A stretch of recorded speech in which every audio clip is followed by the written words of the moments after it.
순간 그 내용을 모르는 사람들이 시장에서 쏟아내는 경우가 있어. 매도세가 강해지는 경우가. 그러면 그 순간은 어떻게 보면은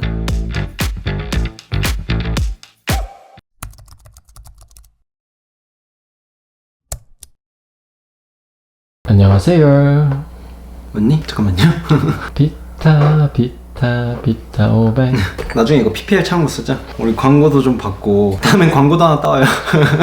이 동네 수강료는 기본적으로 100만 원 이상이야. 이거 보시는 분들은 아실 거예요. 이 시간당 비용 진짜 나는 100만 원 받아야 된다고 생각해. 내가 날린 돈 합치면은 강남 아파트가 몇 채 나오거든. 그럼 저 돌아갈까요? 아니 그런 건 아니고. 다음엔 광고도 좀 잘 받아오고. 네. 그렇게 하란 말이야.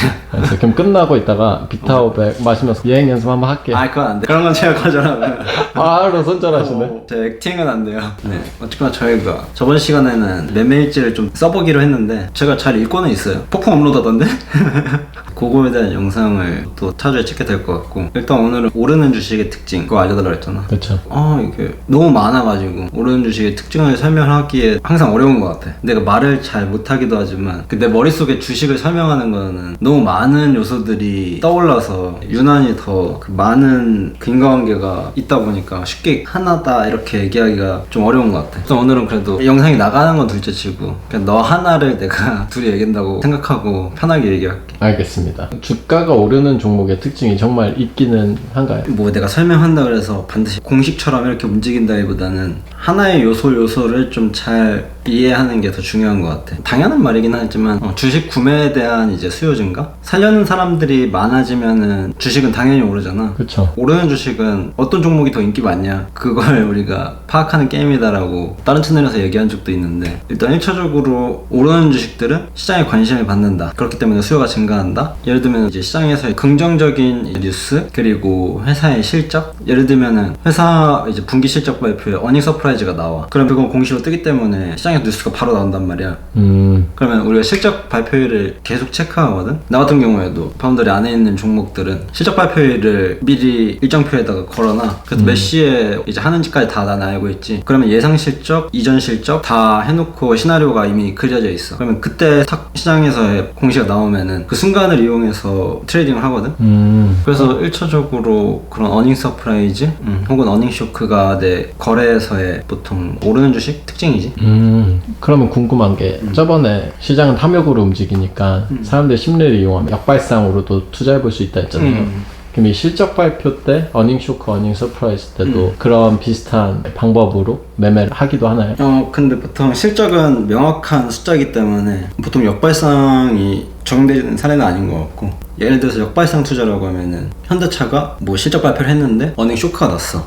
근데 현대차의 분기 실적이나 비용 구조를 잘 알고 있다 그러면은, 예를 들면 품질 관리 비용이 뭐 3분기에 쭉 반영돼서 실적이 크게 쇼크가 났어. 그 시장이 일시적으로 떨어져. 그러나 이제 품질 관리 비용이라는 거는 계속 매 분기마다 있는 게 아니기 때문에 결국 다시 이익이 돌아온단 말이야. 그럼 일시적으로 쇼크가 났지만 그 순간 그 내용을 모르는 사람들이 시장에서 쏟아내는 경우가 있어. 매도세가 강해지는 경우가. 그러면 그 순간은 어떻게 보면은 현대차의 다음 연도 실적이 좋을 걸 동의하는 사람들은 그 순간이 매수 기회가 되기도 하고, 그 내용을 잘 이해하고 있는 사람들은 그 시점에서 빠르게 트레이딩을 들어가서 바로 일어나는 반등?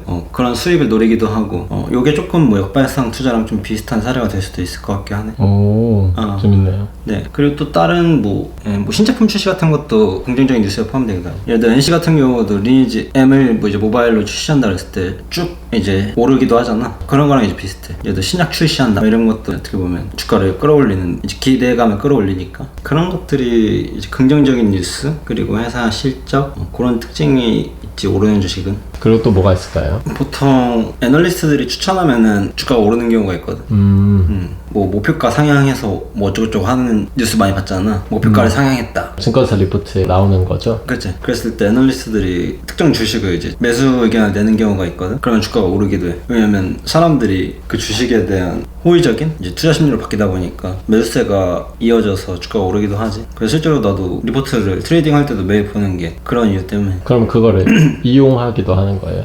어떤 식으로? 뭐 어떤 애널이 그 종목을 다뤘구나. 근데 소형사들은 웬만하면 안 안 보고 대형사들에서, 왜냐면 대형증권사는 고객이 많잖아. 네. 그럼 보는 사람도 많다는 거죠. 그럼 뭐 미래, 뭐 삼성, 키움 뭐 이런 쪽에서 보고서가 나온다? 그러면은 좀 의미 있게 보기도 하지. 그럼 뭐 주가가 오를 때는 보통 어떻게 알아요? 주가가 어떻게 오를지 아는 거는 시장 동향, 회사 실적, 글로벌 뭐 매크로 이벤트들 굉장히 영향을 많이 받기 때문에 미리 어떻게 안다? 이거는 조금 말하기 힘든 것 같고 확언하기 좀 어려운 부분이고 사실. 하지만 투자자들이 주가가 오를 때 보는 지표들 그런 것들은 몇 개 있어가지고 어떤 게 있어요? 일단 주가가 오르는데 영향을 미치는 지표라고 하면은 보통 1차적으로 회사의 수익, 재무지 뭐 주당 순이익, 이익 마진율, 그 주식의 뭐 성장세 이제 이런 것들이 1차적으로 볼 수 있는 지표. 또 뭐가 있어? 예를 들면 업계 트렌드, 산업 동향.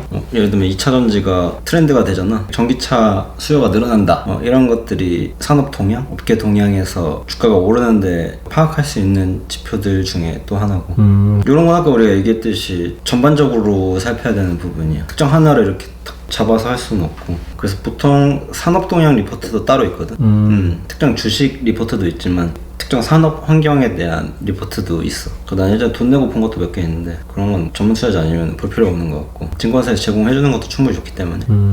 그리고 또 시장 심리? 우리가 예전에 사람들의 투자 심리를 측정할 수 있는 지표가 있나요? 라는 질문을 최준호 PD가 했었잖아. 네. 그런 것들을 우리가 볼 때 파악할 수 있는 게 이제 기술적 분석에서는 뭐 과매도를 측정하는 RSI 뭐 그런 게 있고 전체 심리 지수 같은 거는 변동성 지수 또 시장 공포 지수 그런 것들이 시장 전반의 투심을 파악할 수 있는 지표지. 공포 지수가 낮거나 그러면 이제 시장이 전반적으로 분위기가 올라온다는 거거든. 그러나 반드시 그게 수익률을 보장하는 건 아니고 좀 그렇게 볼 수 있고. 그럼 옛날에 현대백화점 같은 경우는 소비유통 같은 경우는 소비자 심리지수를 100을 기준으로 매월 셋째 주 목요일인가 둘째 주 목요일인가 그 발표하는 날이 있어.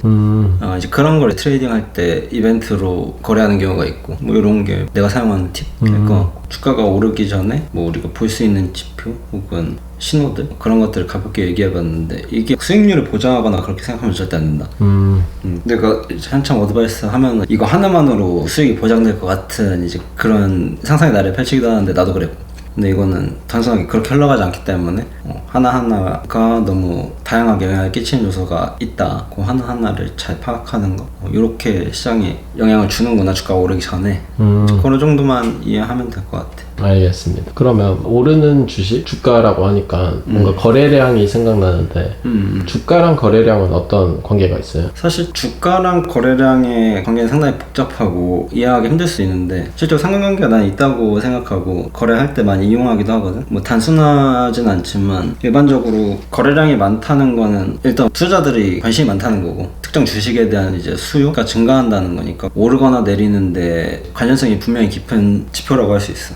그래서 트레이딩을 하는데 거래량을 안 본다는 건 사실 말이 안 된다는 것 같고 중요하지만 이해하기 좀 어려운 것 같아. 그래서 이 거래량에 대해서는 내가 따로 한번 크게 다뤄야 될 정도로 깊은 내용들이 많이 있어서 그래서 이 내용은 우리가 다음번에 크게 날 잡고 한두 편으로 다뤄봐야 될 정도의 이야기들이라서 그럼에도 이걸 잘 소거할 수 있을지 모르겠어. 나한테는 굉장히 중요한 내용이고 52주 신고가 신저가 그 개념보다 나한테는 이 개념 훨씬 중요하다고 볼 수 있는 것 같아.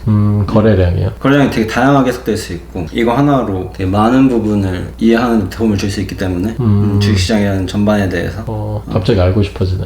근데 오늘 다루긴 너무 큰 주제인 것 같아서. 그러면 형은 보통 자동차 산업이나 그쪽을 많이 한 걸로 알고 있는데 얘기해준 지표들 활용해서 했던 경험이 있으면 어떤 게 있을까요? 특정 이벤트? 예를 들면은 하이닉스 실적 발표를 체크하고 LG 화학 실적 발표를 체크하고 왜냐면 시간이 안 나와 있는 기업들도 많고 동시 뉴스가 안 나오고 실적 발표가 바로 일어나는 경우도 있거든. 그래서 몇 년치의 실적 발표일의 케이스들을 기록해놔야 돼. 그래서 현대차 같은 경우는 보통 오후 2시, 기아차 같은 경우는 오전 10시 그런 시간들이 보통 정해져 있거든. 그럼 그 시간에 공시가 뜬단 말이야. 그럼 대부분 기업들은 그렇게 패턴이 있어. 그럼 그 시간에 맞춰서 보통 리서치를 다 끝내놓고 예상 매출이익 같은 이제 리포트도 다 싹 다 모아서 개인의 시나리오를 다 그려놓는 거지. 이번에 어닝쇼크이면 뭐 숏을 잡을 거다. 혹은 어닝 서프라이즈 나올 가능성이 있거나 혹은 기대치에 부합하는 정도가 나올 것 같다. 그럼 부합하면은 일단 내 포지션은 이제 조금 스테이하고 좀 가만히 있고 예를 들어서 분기 실적이 기대치보다 크게 나온다. 그러면은 레버리지를 얼만큼 태울지 이제 그런 것들도 어느 정도 계획이 돼 있어. 그럼 레버리지를 어느 정도 할 건지도 미리 계획을 해놓는 거예요? 그치, 어느 정도 그것도 계획이 서 있고, 그리고 기대치를 정량화할 수는 없거든. 그래서 애널리스트들에 내가 이제 예상치들을 싹 다 긁어서 평균을 이제 추산하고, 보통 일반적으로 예상치는 대부분 비슷하거든. 왜냐면 다음 분기 뭐 실적은 대충 이제 계산기 두들기면 나와. 그랬을 때 예상치보다 한 10% 상회할 것 같다, 혹은 10% 정도 저조할 것 같다, 애널마다 약간 의견이 다 다르거든. 그럼 그것들의 이제 평균 가격을 잡고 기대치로 정량화하고, 거기보다 얼만큼 어닝 쇼크인지 어닝 서프라이즈인지 이제 나오면은 그거에 맞게끔 시나리오를 짜고 그냥 정해진 대로 거래를 하는 거지. 생각보다 그 과정은 좀 복잡한데 굉장히 내가 루틴화하는 작업이. 그래서 실적 시즌에 내가 보통 이제 수익이 큰 것도 그런 이유 때문이고. 꿀팁이네요. 꿀팁이지. 그래서 많은 분들이 사용하면 좋을 텐데 쉽진 않아. 나중에 너한테도 한번 보여주는 시점이 있을 텐데. 직접 거래하는 거예요? 뭐 너랑 같이 거래할 수도 있고. 근데 항상 예상대로 나오지 않기 때문에 그래서 기회가 많이 없는 경우도 있어. 시장이 진짜 좋을 때나 나쁠 때 오히려 기회가 많고, 조금 스무스한 마켓에서는 보통 기회가 많이 없고. 변동성이 강할 때가 기회가 생기는 거군요. 그치. 근데 실적은 항상 이벤트이기 때문에 분기마다 정해진 이벤트라서 항상 기회를 많이 주지. 3개월에 한 번씩이니까. 그래서 보통 실적 시즌에는 이제 거래하는 종목들은 싹 다 시작 발표 예상일, 그리고 시간, 그리고 기대 매출, 거기에서 뭐 매매 계획, 그 정도 기본으로 깔고 시작하지. 그래서 공부하기 바빠. 미리 준비해야 되고, 산업 환경도 이해해야 되고, 타당성을 좀 이해해야 되는 시간들이 있어서. 그래서 내가 리포트를 많이 읽는 거, 산업 동향을 계속 팔로우하는 것도 그런 이유지. 그러면 이번에 환율이 뭐 얼마 올랐기 때문에 뭐 현대차의 영업이익이 얼만큼 올랐을 거다, 막 이런 것도 계속 따라다니면서 체크해야 되기 때문에, 그랬을 때 매매 이제 계획이 훨씬 더 깨끗하고 좀 더 디테일이 살아있다 그럴까, 정확성이 올라가는 건 사실인 것 같아. 그런 정도일 것 같아. 좋은 얘기를 또 들은 것 같네요. 항상 이거 얘기하면 뭐 별건가 싶기도 한데, 그래도 요즘 많이 좋아들 해주시잖아요. 그러니까 저한테는 뭐 항상 하는 거니까 그냥 뭐 너가 물어보니까 그냥 얘기할 뿐인데, 많은 분들이 좋아해 주셔서 또 의외고. 저는 약간 그런 것 같아요. 실제 경험이잖아요. 그치, 나는 그걸 하는 사람이니까 그래. 도움이 된다고 하니까 저는 다행이라고 생각하고, 그 경험을 공유하는 게 여러분들 좋아하시니까 저는 뭐 그렇게 어려운 일이 아니라. 다만 좋으면 많이 공유하라. 여러분들 공짜로 보는 거니까 공유 많이 하시고, 댓글 많이 남겨주시고, 구독하시고, 좋다고 소문 많이 내시고.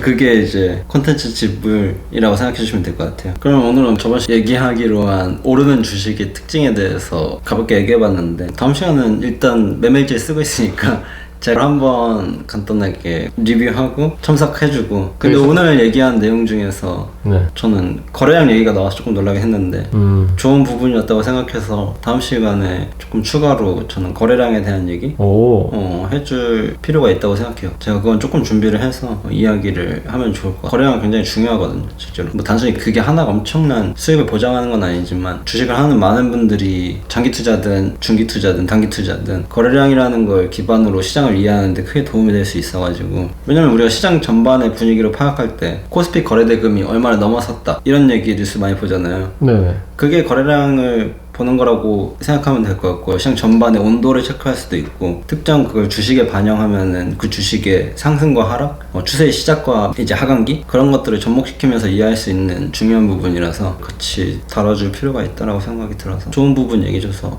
좋은 것 같아요. 감사합니다. 네, 그러면 저는 또 자야 돼서 빨리 가세요. 졸리기 시작했어요. 요즘 편집도 제가 많이 해가지고 좀 졸리네. 그럼 저는 또 다음 시간에 뵐게요. 안녕.